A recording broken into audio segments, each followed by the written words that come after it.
they've all invented all these things this year. And the next thing she said was, they're all starting to be really kind. They're asking me, like I said, some kids don't have shoes. And so they're asking me if they can give their shoes to other kids. And the other thing you guys have done is you've taught me that, like, I used to be really mean to the kids, but you've taught me that, like, learning's fun and that learning can be fun. So you have all that 1, 2, 3, 4 whack from Farida in Uganda, and all the contexts farther away from AIM that everyone would expect us to be able to work in. And then the next morning, woke up and read that thing from Chris. I was just like, it's just so overwhelming. You think, Sam, the time that we had together feels like an eon, like it feels like a huge period. It's like 3 or 4, was it 4 or 5 years and that's like one segment of the waves of different elements, of which we're now on another one. But lots and so much rejection, just so much endless rejection. It's just like, that seems to be the only concurrent theme, which I found myself feeling for you guys and going, shit, what they're doing is really hard, and it is, like, it's challenging what you're doing. It's uncomfortable and you're going into vulnerable places. And then I was like, oh shit, I did that for like 10 years. Like, about 6 of it was just totally by myself. It's just so uncomfortable. So I'm impressed and inspired and also forgetful. That's the end of my rant for the morning. Off to you, Sam, or afternoon. No, thank you for sharing, mate.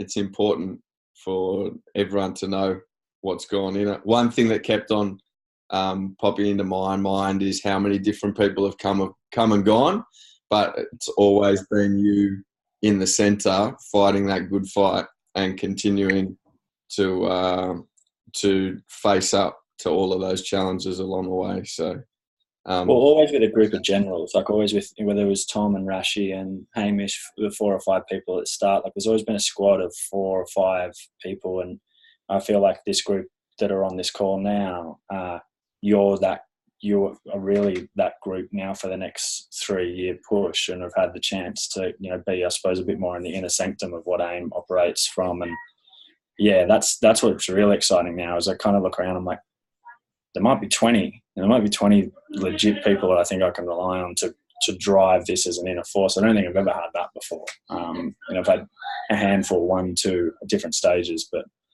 yeah, that's real power, I reckon. And people that have been forged under fire, which is what all of you are going through right now, except for Shawnee, who's probably not near any fire, or the crew. Tom, Michelle and Keish, yeah, we're looking a little bit chilly. Awesome. Thanks, brother. Candice, this is your first meeting with the whole crew.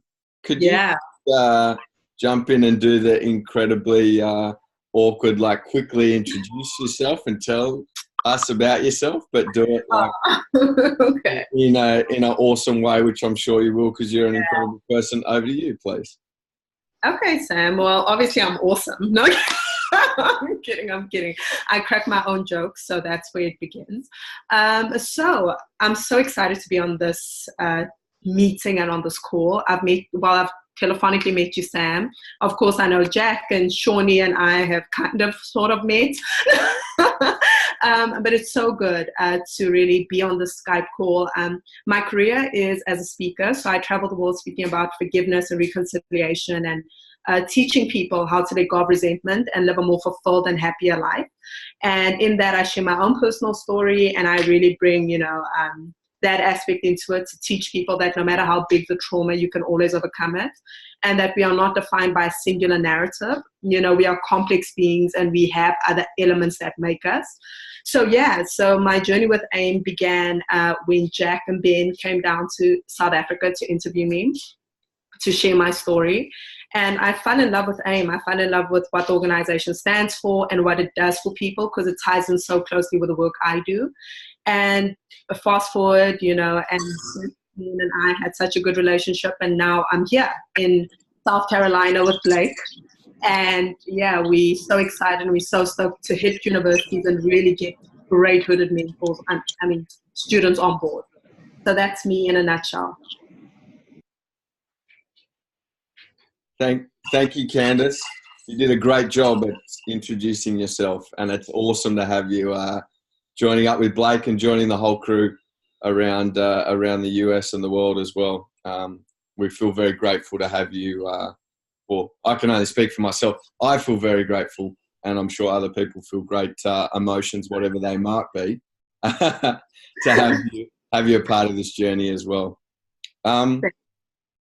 Cool. I was thinking, just because it's Sunday for you guys and Monday morning for me, we might just do it a little bit differently, and maybe in the updates for the crew around who are on the road, maybe you can just start off your update sharing what you guys are proud of and what you're proud of, maybe somebody else, whether it's in your team, whether it's in another team, just so that we can talk those through as a group and hear that from everyone. So, Michelle, team in nice cold Arizona / maybe you're in Colorado now. Do you want to kick us off? Yeah, hey guys. We are currently in Durango, Colorado, at a mountain not far from where we're staying called Purgatory. We came to chill here and enjoy the scenery and catch up on some admin. It is freezing, so cold. But yeah, we're super proud of everyone around the grounds and how hard everyone's been pushing, and especially to hear Drew and Brendo's amazing act of kindness last night and giving up their room to a homeless lady was really, really, really nice to hear. Well done, boys. That's incredible. Can I just say, hi guys. Sorry, it's really cold. Queenslanders shouldn't be in this type of weather. But I just want to say I'm proud of Tom for his leadership skills. Definitely always, he's always giving feedback, and I guess that's what really makes me and Michelle really, pick up our slack and really try hard with everything. I'm also proud of Michelle because she's just killing it. She's just an absolute boss. And so is Papa T. But yeah, that's my proud of those two. And we're proud of you, Keith. We're very proud of you, Keith. Very, very proud of we're you. We're proud of everyone. Just super proud here today. Full of vibes. A lot of full of vibes. It's crazy. What's coming up for you this week, guys? We go to Alamosa tomorrow.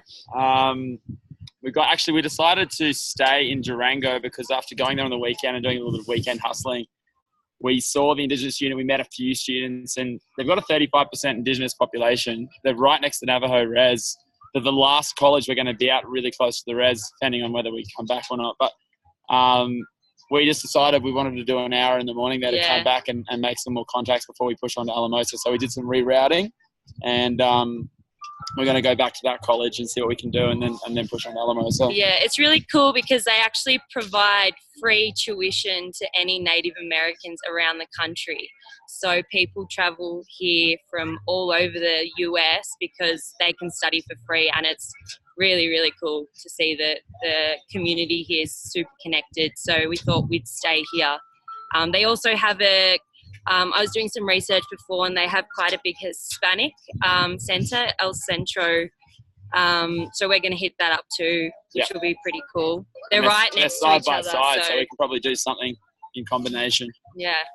Yeah, I think that's a good one, to add in, as I said in that Slack chat. So two notes. Look, if they're that central and that powerful nationally, maybe spend more than an hour. I think that strategically makes sense, and spend the time there. Let's get that major group that could support Indigenous people everywhere. I think for everybody, add in the Latino community is one of the more dominant minorities in the country and growing, and the visibility is growing quite a lot, more and more now. There's sort of more representation in cinema and television, and so I think let's look at adding that on the Hispanic Center or the Latino community into our centres that we try and hit when we go to the universities. I'm going to try and catch up with Jackie Cruz, who's on the show with Yali, and see if we can do something that reaches out and helps amplify that as well. So that sounds cool. Good stuff. Shawnee, you and Ryan there with you? Do you want to take it away? Ryan is not with me today, guys. I dropped him at the Chicago Art Museum to fill his heart full of creativity. So it's one of the best museums in the world, and I was lucky enough to spend a bit of time there. Last time I was in Chicago, so pretty grateful the opportunity that AIM gives you to travel the world and learn so much about this beautiful place. But today I've just Sundays is always like my personal day, so I've just grabbed the film camera and just been cruising around the city, just sort of trying to take it all in. But this week is a big week for myself and AIM and Ryan. There's so many colleges and so much happening in Chicago. Sort of like overwhelming. I'm in the city now, and there's literally like 8 or 9 unis. And I remember speaking to Jack last time I was here. There was just so much going on. So I think this time it's going to be trying to get out to the suburb colleges a bit more, because there's a lot of gun violence here. So it's really hard to get into the colleges first and foremost. So yeah, well, this week will be spent sort of honing in and really just putting 100% of energy into Chicago. This is the last stop for Ryan and myself before he flies back on Thursday. So it's all systems go, and I'm pretty pumped. For those who haven't been here, put this on your bucket list. It's a place that fills your heart full of creativity and wisdom. Cool, bro. Something you're proud of, and something you're proud of someone else for? I'm really proud of myself today. I went and bought a pair of nice shoes. I went to my girlfriend's graduation for uni. I'm one of those guys who just sort of, I guess, a bit rebellious, and I just wore like the worst kit to her graduation. I felt a bit bad because everyone was sort of suited up. So I went and bought a pair of like nice Doc Martens. So I've still got a bit of punk in me. But I'm proud of myself for doing that. And then I'm proud of Ryan. Just literally, I've never seen a person like just stick to his guns and continue to be himself no matter where he is, whether he's talking to. He's a bit like Jakey Trindorfer. Like, he speaks to everyone on the planet. But just as always continues to be Ryan. The bar's obviously set pretty high with Benny. Spent a lot of time with Benny over the last few years, but Ryan's just a whole new kettle of fish in terms of his energy and his authenticity. So yeah, learning a lot from the great man over the last week or two. So it's been beautiful. Awesome. Thanks, Shawnee. Team Snowflake, are you still there? Oh, there we go. Team Snowflake. We're just moving around a bit. We've got multiple angles on you. Mate, Now we're on. Blake and Candace, you want to jump in while Snowflake gets the camera sorted? Yeah, no. Okay, so what I'm proud of. So firstly, Blake did pick me up from the airport. Was it yesterday? Yeah. And I'm actually proud of Blake for doing this alone this whole week, because I wasn't here for the week. I only arrived yesterday. And he has been doing the hard work of just firstly existing as a man alone. No, I'm kidding. But he's been really hitting the universities hard this past week alone. And I can only imagine how hard that must be, not having someone else's energy to kind of balance you and bump off of. So I'm really proud of him for doing that. This week, our schedule, like our universities, we're very lucky that the universities are pretty central and we're pretty close to all of them. So we've decided that we're going to hit University of South Carolina, and it's got so many divisions and it's got multicultural centers. So we've mapped out how we're going to do it. We're going to probably start at 9 tomorrow, just hit the campus early and start engaging with students from pretty early. And also another strategy we've started to adopt, since universities are tending to close now, more or less, is trying to figure out what the social calendar is going to be within the spaces we are, so that we can also mingle with the students in a very social setting and in a more relaxed setting. So that's something that we're going to try and implement. We haven't done it yet, so we'll keep you guys updated on what the feedback is and how effective the strategy is, because we're not sure how effective it will be. But I think I've got faith in it. I really think, chilling and really speaking to students in an environment they're very comfortable in gives us a big chance of getting the right kind of candidates, I think.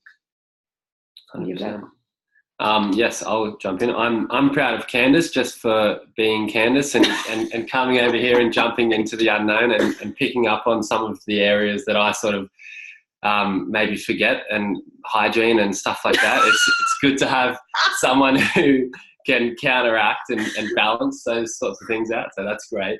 But Candace, just for being an open person, and just for, like, we've had some really cool conversations today, and some really cool things that I guess we've just discussed and bonded over. And it's cool to some time with someone just to talk and be a human and just, connect with on that sort of level. So it's cool just to open up and have those sorts of conversations. Yeah, it's really cool. I'm a very happy Blake right now. I'm a very, very happy Blake. Also glad to hear that you're having showers, Blake. But I've recently started, yeah. Yeah. Welcome Brendo and Drew. Welcome Viv and Timmy the Tiger, who looks like he's seen better days on your in the car there.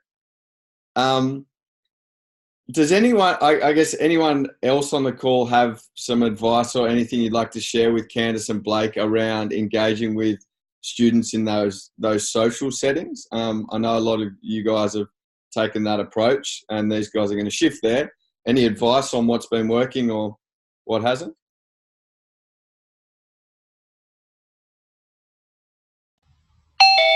Hey guys, sorry we're late to the meeting. Apologies, and if I've missed anything, let me know.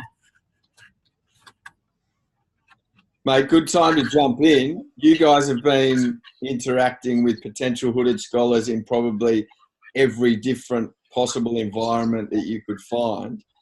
Candace and Blake were just saying that next week they're going to start looking at different ways to try and recruit students in more social settings and have those sort of interactions, as opposed to a more formal setting through an office or in an environment where you're introduced through a staff member. Correct me if I'm wrong, Blake or Candace, but I was just asking the group if there's any advice on how that's worked, how you've found, how you've got results through more informal interactions with people. I might give it a punt off the bat. I think the line that's tend to work really well is, hey, do you go to college? Hey, do you have friends at college? Hey, do you know that person that's like that absolute hero that just wants to change the world, that's always been like that? Can you put me in touch with them? And trying to weave in, are they from a marginalised space? And sometimes you can just get it. They are, so you don't need to talk about that. So that line's been really helpful. It's actually hooked us in with a scholar from the pizza shop last night and from the hotel this morning. So, yeah, that's the line that's been working for us. It tends to bring that personality front of mind for them, so they get what you're asking. Awesome. Thanks, guys. Blakey and Candace, why don't you report back tomorrow or during the week how that's going for you, what you're learning as well. Team Snowflake looks nice and cozy in the room there. What are you proud of? What are you proud of other people for? And what's going on this week? What are you proud of, Riri? We're proud of everyone on the road who's been dealing with different kinds of weather and, yeah, just pulling late nights and early mornings to get shit done. It's been cool. We were just looking at the EOI list that's come through for this trip. It's pretty impressive, so good work on that front, everyone. And we're proud of ourselves for taking the time this weekend to get to know Native American culture. We've been on a few different tours and been out to a few different places. Chatting with some locals. Yeah, just to get our bearings. Yeah. Read some books. Yeah. That's it. Any cool stories for the weekend, and what's the plan for the week ahead? The plan for the week ahead, last night I mapped out where, or the night before or something, what our week was going to look like. Tried to base it around some closure dates that we might be running into next week. And so we've just arrived in South Dakota. We're in a place called Rapid City at the moment. It's a pretty big city, but there's... It's not as cool as it sounds. Nah, it's not. It's like... but, yeah, so we've got a couple of colleges to hit here, and then we're basically heading to a place called Shio Falls, which is traditionally a Native American, I guess, kind of hub. So there's a few colleges around there, and that place has now been pretty built up, and it's like quite a big happening city. So we've got a few colleges on the way, some tribal and some more, I guess, kind of traditional institutions. And it's all new territory. So it'll be the straight in kind of who can we start to network in kind of game there. And I think we're planning on hitting kind of 3 a day based on like the distances and that sort of thing. But this time we've spent a bit more time kind of just trying to really nut out the people that we're speaking to and making sure that we're spending the time with the right people. So we do want to like not just move super rapidly through the area, kind of make it worthwhile doing the distance to come out here in the first place. But that's pretty much what our week looks like. You guys got anything else to chip in? If you want a cool story from the weekend, we're close to where Mount Rushmore is, so we went out there, and that's obviously a lot of American history, so we learned a fair bit there. But something I didn't know when we came here was about 10 kilometres away from that is a place called Crazy Horse, which I think people might know it as a strip club, but it's actually like a real strong American Indian like historical centre, and it was massive, this place, and it had all sorts of info on that culture, and they've actually, I didn't even know this, but they've started to, well, they did carve out in the rock like an American Indian warrior, Crazy Horse, to match the Mount Rushmore faces as well, and it looks just as good. So they're pretty proud of that side of things up here. It's been really humbling to see. And then when you come back into town and you see the shops and the signs and the language still around, it's actually pretty cool. That's a very cool story. I didn't realise that either, so thank you for sharing. Team Tex-Mex has Will Wensley now in the back seat with you. What's going on? What are you proud of other people for? What's happening on the weekend? What's coming up this week? Hello, Will. Hello, mate. How are you? Yeah, it's good to be good to be here with this team. Some pretty magical stuff this morning. I guess the plan is to stay. We're going to hit we're catching up with this incredible applicant. What's his name again? Young Lorenzo from Wiley College. I think most of you are familiar with him, the kid that wants to be president. So we'll be interviewing him tonight, hopefully, and then maybe a bit of stuff with him tomorrow. Yeah, so it's worked out really well that finals are on, actually, because he just finished his finals and he's driving 4.5 hours down to Baton Rouge, Louisiana, which is like, which is his hometown. He's going to take us around his hometown, introduce us to 2 of his friends, which are, really kind of heavy hitters in terms of leadership from the hood, but also at college. So they're going to be 2 great guys to meet through Lorenzo this evening and tomorrow. So we're just looking forward to that and being around. It's also got, a little bit of tension to it. We've got to be sensitive around the last time Lorenzo was here, he was caught up in a shooting, and he struggles to sleep back here. He was telling us the narrative, but it's cool. I mean, it's safe, and it's just something to be aware of, I suppose, when we're interacting with him and his family. But yeah, there's lots going on here. It's a good place to be, Baton Rouge, in terms of disadvantage, and looking forward to what we capture the next couple of days. The 2 unis that we're sort of targeting here are HBCU uni, historically black college and uni, which is called Southern Louisiana uni, and there's also a uni called LSU. So that's it from us. Wensley's brought a whole mountain of bloody enthusiasm, just knocked us off our socks. So are you catching up with Christian, Brendo? That'll be good. Yeah, that'll be next on the list after we roll through Lorenzo. Yep. And he's at LSU. He's at LSU too, is he? Yeah, he's at LSU. He's at Baton Rouge, so he's there. So right. Just get his Alec, if you can just share his number with Brendo. Yeah, sure. Awesome. And I'll be looking at, once I finish up with these guys on maybe Monday or Tuesday or something like that, then catching up with Blake and Candice Mama. I think that would be the best move. What do you reckon? Yep. Hell yeah. Yes. I'll touch base with you guys as well tonight, just to find out exactly what your movements are, and see, where's an airport that's nice and easy to get, these guys to get me to, and where you guys could maybe pick me up from. How does that sound? Yeah. Sounds good with us. Sick. Wait, Brenda, just quickly, when you're at the Southern University of Louisiana in Baton Rouge, Sharice and I went there last time and had a meeting with the president, and I've got his card. So if you want me to email intro you, let us know. Perfect. Yeah, that'd be great. Let's get to it. Thanks, man. Unreal. Thanks, crew. Just as a whole, little update on the expression of interest. We've nearly cracked the 150 mark. So there's been about 30, 40 or so over the weekend, which is pretty awesome. I don't know, Ella, have you got any updates on the applications front? Anything you'd like to share? Nothing since yesterday. I haven't seen any applications come through overnight.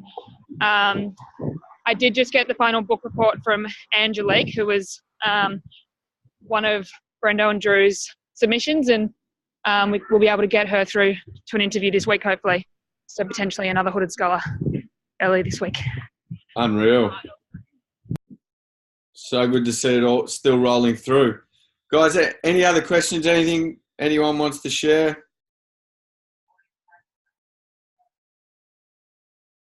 I'd say just everyone have a read of that Harvard piece, just to walk down memory lane, think about the bigger story that we're all a part of now. And I think the fascinating thing about how those I was talking to Dan last night about their Subi story, and the first pair of jeans they ever made, they got like an axle grinder and like cut up like a pair of Levi's because they were trying to work out how to get a certain look and a feel.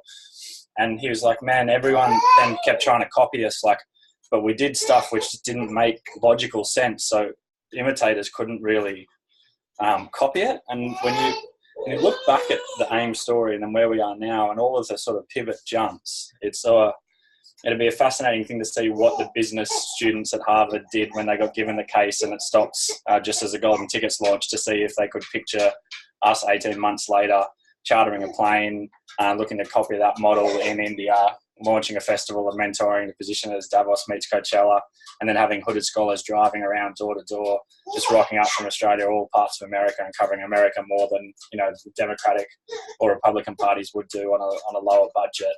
It's I think taking that moment just to feel that gravity again is a powerful source. I know you're all really pumped already, and I think we're pretty close. I really do think we're pretty close to pulling off. Well, we get 200 Hooded Scholars on this plane. I think it's the equivalent in terms of an educational intervention and a wave breaking to what science was with breaking through with Wi-Fi, or putting a man on the moon, or a pair of Air Jordans breaking into a cultural change, or what Jordan did in basketball. This would be one of the most incredible achievements that anybody has ever done. So that's what the title is. So when you're looking for that extra energy in the next week to transition that one scholar and get them over the line, we're catching up to the amount of universities we have. Full stop. If we have 20 golden ticket winners, 20 Hooded Scholars by the end of this week, we've doubled the amount of universities we're working in around the world. We've doubled our impact already. So that's the title. It's there. We do 200. We've multiplied it by 10.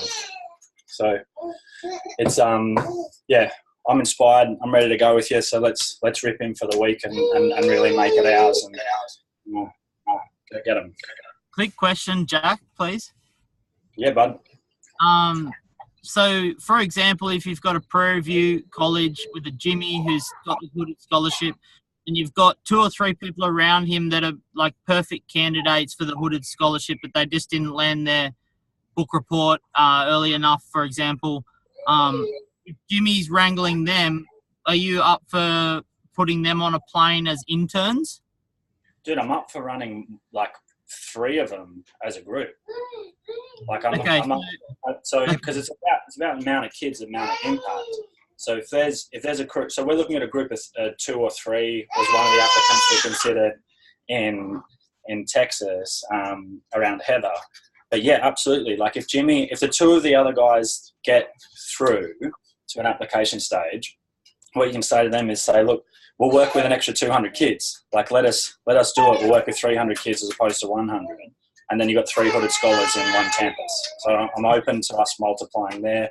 I'm actually, so yes. And there's ways that we could look to do it. Outreach, just the same way we do some outreach stuff in Australia. Like they might go pick a more remote community or rural community in Texas and do some stuff close to the campus and stuff at some of the other satellite campuses. So very open. It's the right person. I want to see them.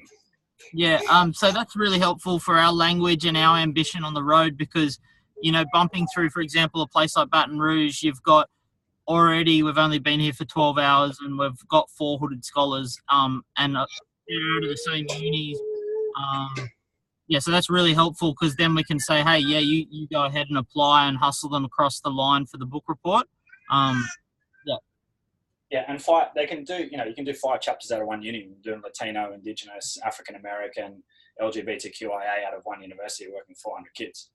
So in many ways we're very close again with that multiplier effect if we go deep into some of the areas of doing really well. Viv, when do you get on the road? Sorry, you're on mute. We land in St. Louis on Tuesday, US time. Okay, gotcha. Cool. Any other questions, like practical questions? Is there any update on the trip extensions, people staying longer? Yeah, we'll work that out tomorrow, our time. Yeah, we'll get back to you about who's going to hang on or stay around, but yeah, we'll confirm it tomorrow. Cool. All right, rocking and rolling. Have a great week. Chat to you tomorrow. Enjoy your Sunday night.